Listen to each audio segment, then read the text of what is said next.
So, okay, let's do it. Let's do it.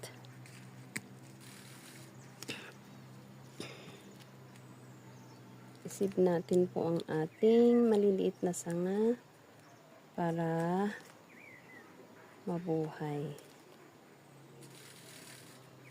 So, putuputulin na po natin.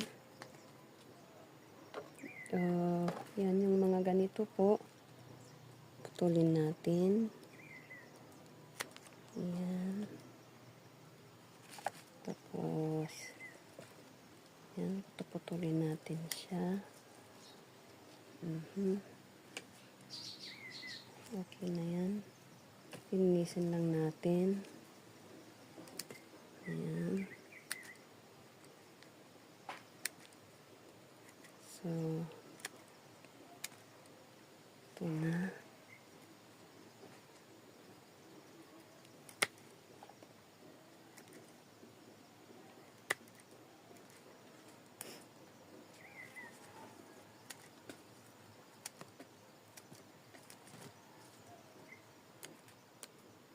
So, ito muna guys.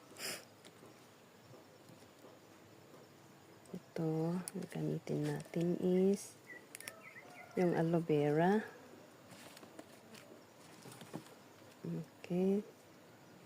So, ito na po.